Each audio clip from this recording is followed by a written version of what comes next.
It's time to learn ears. Little too fast for you, is it? Yo, we are here to learn ears. Few things about ears, not like everything. To start with, you would need to know few things about ears, like the names. Absolutely not. Don't don't go into the names. Like this is not. It didn't help me. I'm telling you. So I would suggest to learn ear without the names and just looking at the flow of the skin. That way it will be much more easier. Yeah, of course a few name will help.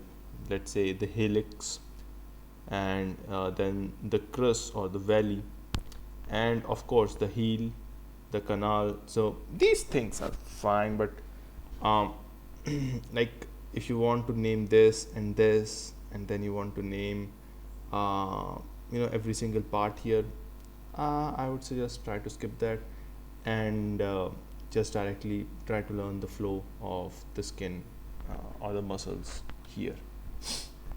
Now if we typically, whenever we make ear, it's like this shape, right? So when we draw it from the front view, and there's a lot of stuff here, like it's really complicated stuff if you look at it first time, but you can simplify a lot of stuff, right? So let's start with something very basic. At first we'll just learn the flow, the volume, right, and later on we'll try to simplify it. So first of all, let's just try to understand the overall volume of the ear. So this is the overall like the volume, something like this, right, of the ear. When I look at the ear from the side view, so this is what a typical shape of ear. The ear could be represented in something like this, right?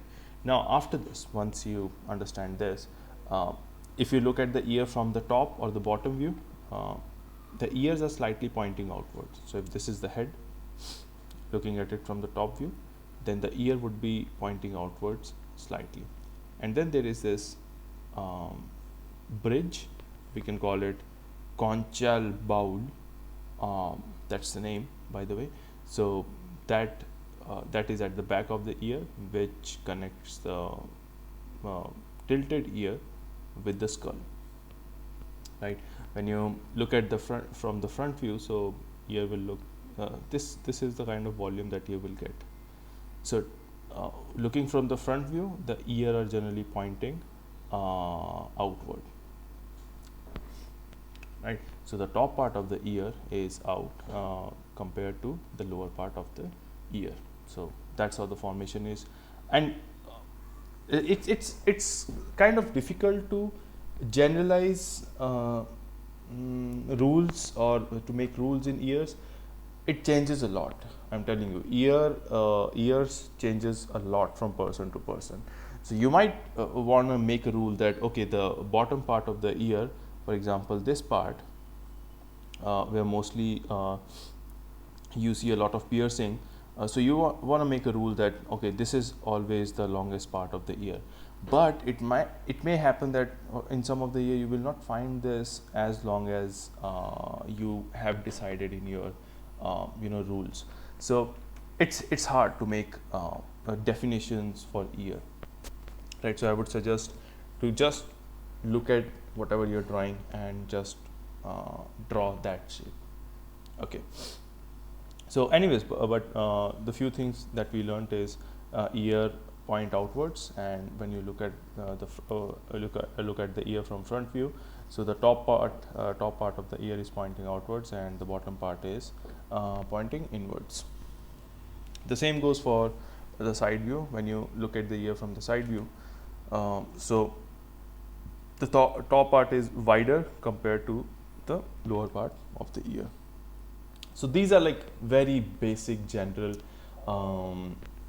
observations on ear, and most of the time it stays true, right? So if you're making any ear with these basic observations, then I think 50% of the thing you got it right. 50 or 60% of the ear you already have. Now the rest of the part is just adding these details, right? So let's try to understand the details here. So I try to understand these folds. The way I learn here is I try to look at the flow of these folds and then draw them. Or if I want to simplify them, then I simplify them. It's as simple as that. So we have one flow which goes from here all the way to here, somewhere over here, right? Now where would it end, where would it start? Again, there is no like fixed position. You can have a general like idea of somewhere at the top half you can end this helix thing. I don't know, is it helix all the way around or not, but this fold generally ends at the top half of the ear, right? And once you have that, after that, continuing with this fold from here, you have this cover on top of the canal, right? So that's called tragus. Yeah, sorry, I'm really bad with names, especially for ears. But yeah, the canal is here, right? This is the part where all the sound waves goes in and finally reaches to your brain, and your brain makes some sense out of those sounds. So that is covered by this part, and this part is connected to the fold that is coming all the way from the back of the ear to the front of the ear. And this is connected by something which starts from here, right? So this thing, is there a name for this thing? I don't know, but this fold comes all the way down, folds a bit, generally it folds a bit, and then it makes this heel, right? And while making this fold, which is connected to tragus, you can go to top here, and mostly it splits there into two parts, right? So one is little inside, the other one goes outside, and this slope just continues and folds back again and make this outermost skin of the ear, right? Now here you will see another fold somewhere around here at this point, right? And the rest of the part is just like normal.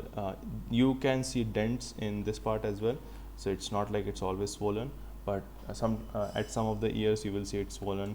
For some of the ears it is it has a bit of a dent to it, right?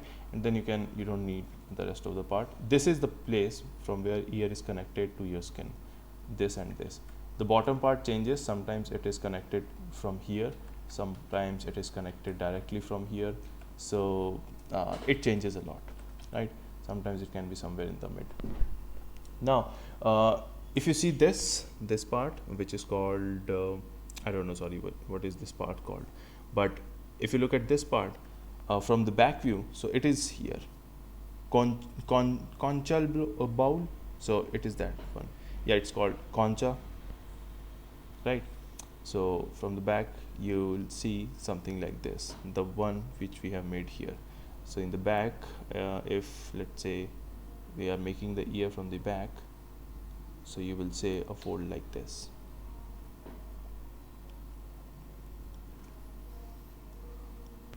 This has to be a little bit more accurate, like this.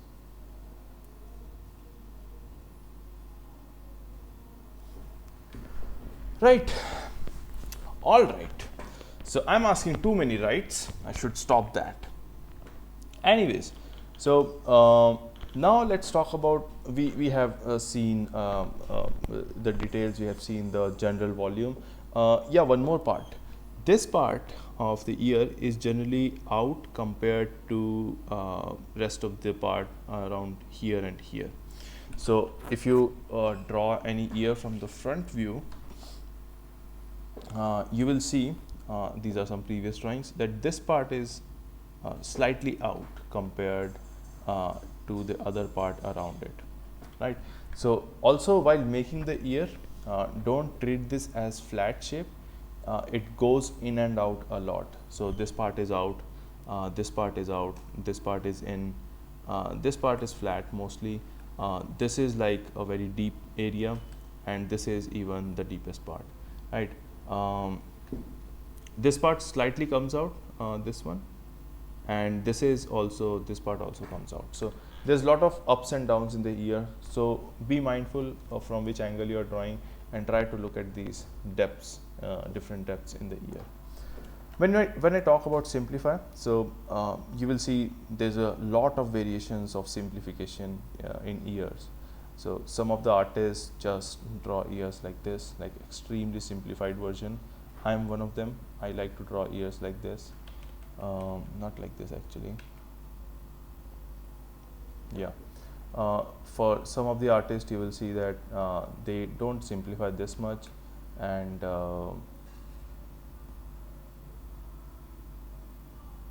they have this kind of version for the ear.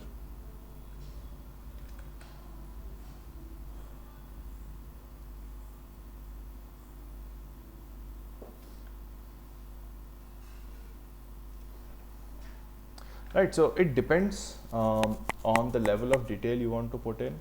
Um, if I would say if your character is semi-realistic, then something like this can work. If it is full cartoon, something like this can work. I have used this kind of shape a lot. Like I just make this and done, ear is done. So this is even simplified version of this. So this is even more simplified version. And then you have, of course, the other version, which is this one, this, and you can even go full simplified version, which is like just this. Don't even make this part. Right, so now let's try to draw some of the ear. Actually, I need not to draw it. I'll tell you what you can do when you are trying to draw it. So go to Sketchfab. Like Sketchfab, are you telling us to look at 3D models? Of course, you can look at 3D models for your references. What's wrong in that? The only problem with looking at 3D models is they look absolutely dead. They pose no life in them. They look like bleh. Bleh. Face scan. So you should search for face scan or head scan or whatever the word is. Yeah, and you will get a couple of head scans. Some of them are really good quality. For example, this sir has a really good quality head scan. And we are focused on ears, so you will get a lot of different angles. You can just practice. Now, like I was telling you, be careful about the in and out of the ear while making them, right? So don't just have a single shape in your mind. See whatever you have in front of you and try to make that. Okay. So yeah, where was I? Yeah, you will get a lot of different angles with 3D models. It is very easy to get to different angles and try to model almost every single angle you could, so that you can get a lot of information in your head. But along with this, something stuck in my throat. God damn it. Along with this, draw some ears from the images as well, because you can see a lot of hair flow, a lot of personality you will see in the ears, right? For example, this one, something like this one, there's a lot of personality you can see in the ears, but this comparatively looks dead. This is just like ear, simple ear, right? So all these extra stuff make your drawing look more appealing. The flow of the hair on top of the ear, so all that stuff, right? Now, don't just draw female ears, draw male, female. Try to find any old person ears. Try to do it from multiple angles, and that's it. So I think that should be enough for me to cover ears. And yeah, you should be able to draw after this. Have a happy drawing. Bye.